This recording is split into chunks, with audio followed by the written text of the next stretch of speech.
Bienvenue dans Blender 2.8. Pour enlever le petit écran d'accueil, cliquez simplement à côté.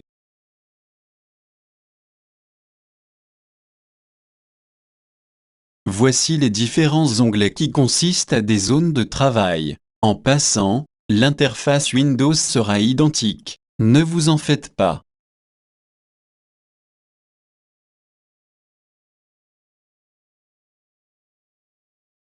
Certains onglets ne sera pas utile pour Orbiter. Nous allons la plupart du temps utiliser le premier onglet Layout. Pour afficher la barre d'outils, appuyez sur la touche T. Pour afficher la barre d'outils de droite, appuyez sur la touche N. Chacun des menus peuvent avoir plusieurs onglets. Pour supprimer la zone de travail inutile, mettez votre curseur entre les deux zones, comme ceci, et faites un clic droit, et choisir Zone Area. Ensuite, positionnez votre souris afin que la flèche pointe vers la zone à enlever, puis clic gauche.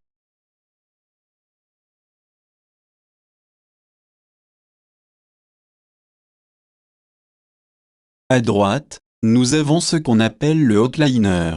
Différents éléments de la scène sont répertoriés ici comme la caméra, le cube et la lumière. Plus bas, nous avons les fenêtres concernant les propriétés. Tout en bas, il y a la barre des statuts. On peut voir des informations relatives aux objets de la scène. Pour sélectionner un objet, faites un clic gauche. Pour en sélectionner plusieurs, utilisez la touche Shift suivie d'un clic gauche. Pour désélectionner un objet ou plusieurs objets, cliquez à côté. On peut sélectionner également en maintenant le bouton gauche de la souris et choisir les objets. On peut également utiliser la touche A suivie du Enter pour tout sélectionner. Faire Alternate A pour tout désélectionner. En haut, nous avons un menu, un œil, qui permet de cacher des objets par catégorie ou pour ne pas permettre une sélection d'objets.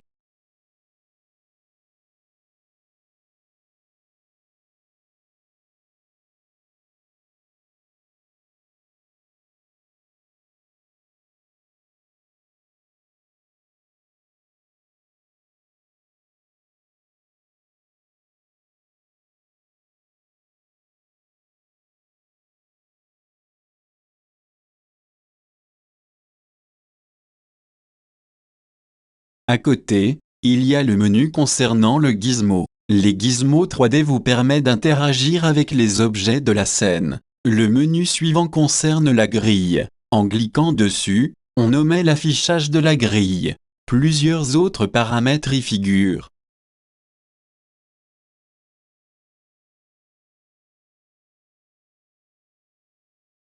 L'autre menu concerne l'apparence des objets. Il y a plusieurs modes. Le premier est le mode translucide, comme un rayon X, on voit au travers. Suivi par le mode fil de fer. Et le mode solide, qui est le défaut. On a aussi le mode matériaux. On a la possibilité de voir ici les apparences des matériaux.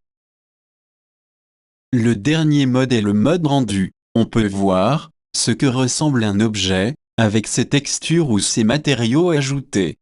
Concernant le rendu, il est important de choisir Cycle et de choisir l'accélération GPU pour ne pas trop solliciter la mémoire vive.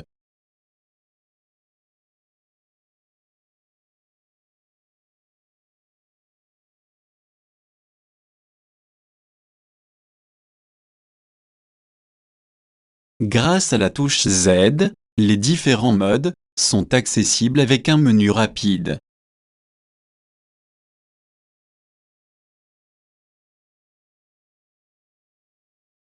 Le gizmo, à droite, peut servir à la rotation des objets. En maintenant le bouton central de la souris et en se déplaçant, on peut faire la même chose. La loupe sert à effectuer un zoom avant ou arrière.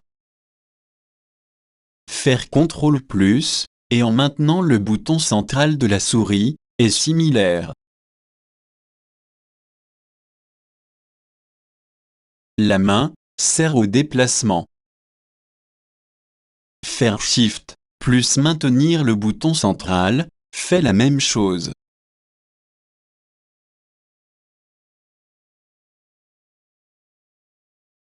La caméra est utile dans le cas des rendus.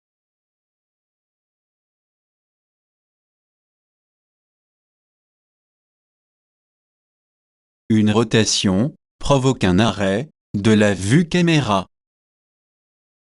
Pour résoudre ce problème, appuyez sur N et il faut cocher l'option Lock Camera to View.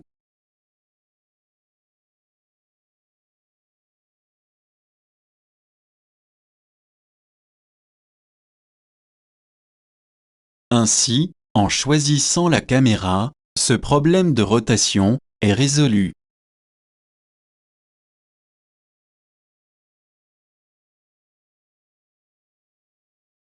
La touche 0 du pavé numérique permet également d'obtenir la vue caméra. Pour pointer la caméra sur la vue en cours, faire CTRL, Alternate, plus touche 0 du pavé.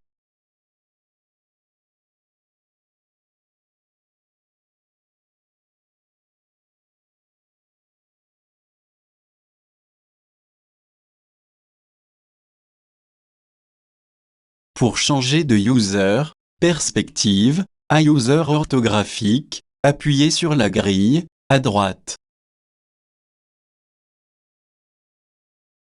La touche 5 du pavé numérique fait la même chose. La touche 1 du pavé numérique nous met en vue de face. CTRL+, la touche 1 du pavé numérique nous met en vue opposée, soit de dos. La touche 3 du pavé numérique nous met en vue de droite. CTRL+, la touche 3 du pavé numérique nous met en vue opposée, soit de gauche. La touche 7 du pavé numérique nous donne la vue de haut. Avec CTRL, on obtient la vue du bas. La touche 4 et 6 du pavé numérique nous permet de pivoter en horaire ou anti-horaire. La touche 8 et 2 du pavé numérique nous permet de pivoter de haut vers le bas. En cliquant sur X, Y ou Z du gizmo, on obtient différentes vues également.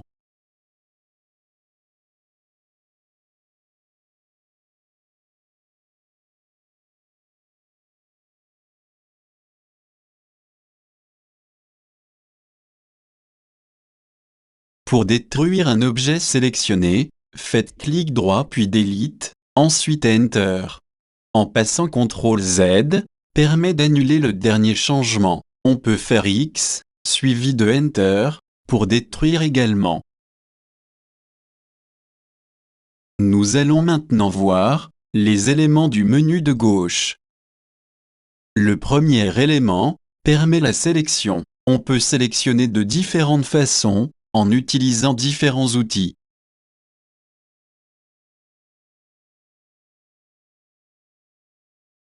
Ensuite, il y a le curseur. Pour le placer sur la grille, faites Shift plus clic droit.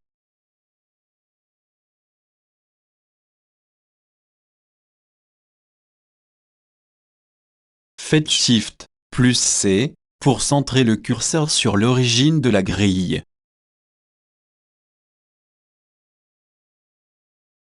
Pour placer un objet sélectionné sur le curseur que l'on a placé, faites clic droit et choisir Snap Selection to Cursor.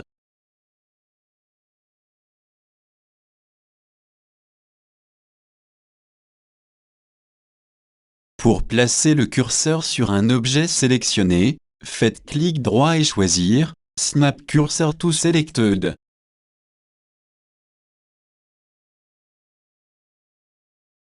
On peut également, à l'aide du curseur des outils de gauche, le placer sur la grille, et faire un clic gauche pour confirmer. Pour créer une copie d'un objet sélectionné, faites Shift+D, déplacez la souris, puis faites clic gauche pour confirmer.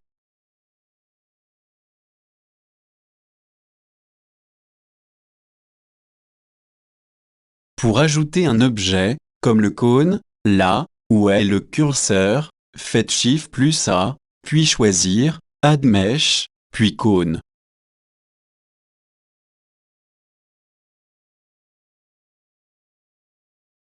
Pour faire la même chose, on peut utiliser le menu Add en haut.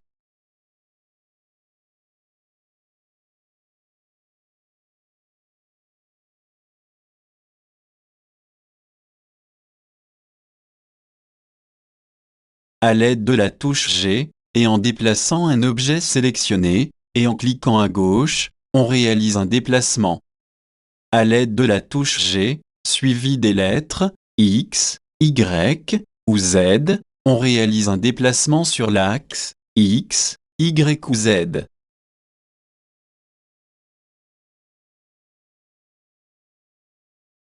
On peut également déplacer un objet sélectionné, à l'aide de l'outil Sélection, à gauche.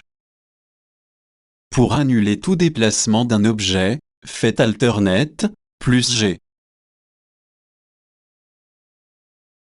Pour effectuer une rotation d'un objet sélectionné, faites R, puis bougez la souris, et clic gauche pour confirmer. On peut également se servir de l'outil Rotation, à gauche, pour réaliser la même chose. On clique donc sur les lignes de couleur pour effectuer une rotation selon l'axe désiré. Pour annuler toute rotation, faites Alternate plus R. Pour changer l'échelle d'un objet, faites S, puis déplacez la souris. On peut également utiliser la combinaison S plus Y, Z et X pour un changement selon les axes. Comme tantôt, en utilisant l'outil correspondant à gauche, on peut réaliser une mise à l'échelle. Faites donc un clic déplacé sur le cube de couleur correspondant à l'axe du changement d'échelle. Faites Alternate S pour annuler toute mise en échelle.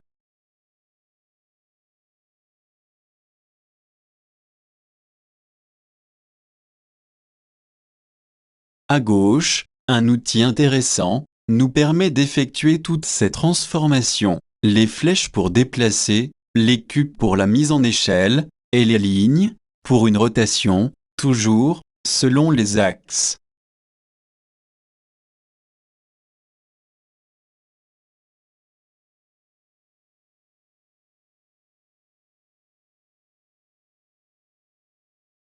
Vous pouvez toujours faire Alternate S, R et G pour annuler les changements sur ce cube. L'outil suivant à gauche sert pour la notation. On peut dessiner des trucs pour prendre des notes. En utilisant l'outil Efface correspondant, on efface nos barbeaux ou nos croquis.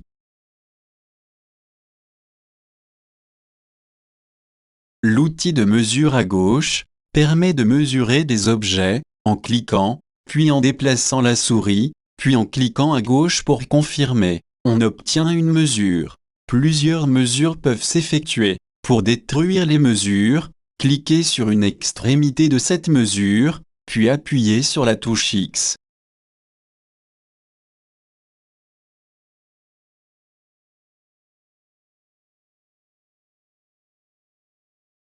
Le mode objet est celui par défaut. Comme vous pouvez le constater, en haut, en cliquant dans ce menu, on peut se mettre en mode édition. Et dans le mode édition, on peut modifier les sommets, vertex en anglais, modifier les arêtes, ou edge en anglais, ou modifier les faces, ou fesses en anglais. En choisissant d'éditer un vertex, on peut faire un clic gauche sur le cube, ainsi choisir les zones à modifier. En préfixant notre clic gauche du Shift, on peut en sélectionner plusieurs. Dans le cas du Edge, on peut y aller de la même manière, et on peut en choisir également plusieurs. C'est le même principe pour le Face.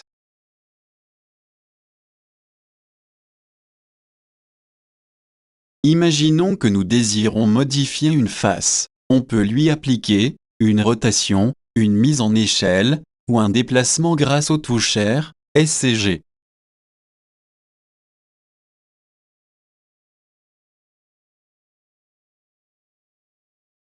Une manière simple de sélectionner le mode Vertex est d'appuyer sur la touche 1. C'est le 1 du clavier, et pas celui du pavé numérique. La touche 2 sert à sélectionner un edge, tandis que la touche 3 sélectionne les faces.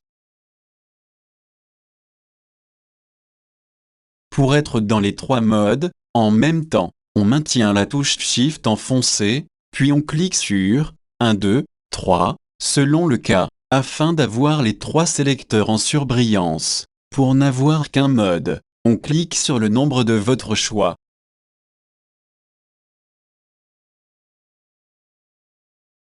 Entrons dans le vif du sujet. Pour extruder une face, par exemple, il suffit d'appuyer sur la lettre E, puis déplacer la souris pour effectuer cette modification. Un menu contextuel apparaît en bas. De plus, à gauche, on peut également utiliser l'outil correspondant.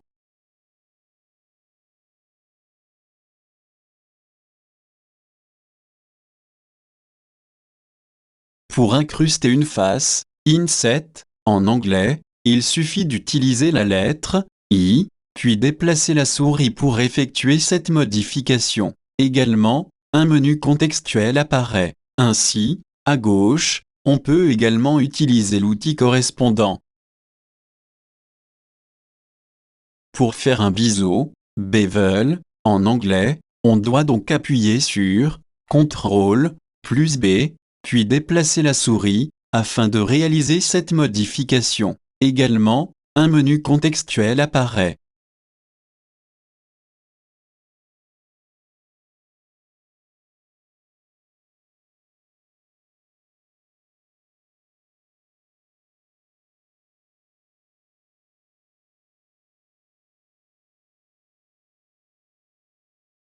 Ainsi, à gauche, on peut également utiliser l'outil correspondant. La modification suivante demande plus de doigté, car elle est plus difficile à comprendre ou à réaliser. C'est la loop cut qui est en fait une coupe multiple. Elle génère plusieurs arêtes unifiées qui font le tour de l'objet. On est en mode loop cut en appuyant sur CTRL plus R, en déplaçant la souris de différentes façons sur le cube. On a un aperçu de la coupe. Lorsque l'on a la coupe désirée, dans l'axe désiré, on maintient le bouton gauche de la souris, puis on déplace la coupe à l'endroit désiré. Un clic gauche confirme le tout. Pour déplacer une coupe déjà établie, il faut faire de cette manière. Appuyez sur Alternate, puis clic gauche sur la coupe. Ainsi, en cliquant rapidement, 2 fois sur G, on peut déplacer par la suite une arête unifiée. Je vous le donne en 1000. Et oui, un outil Loop Cut existe également à gauche, pour permettre à ceux qui le désirent, d'utiliser cet outil à la place des touches. Parfois, c'est plus facile d'utiliser des outils à notre portée que d'utiliser un clavier.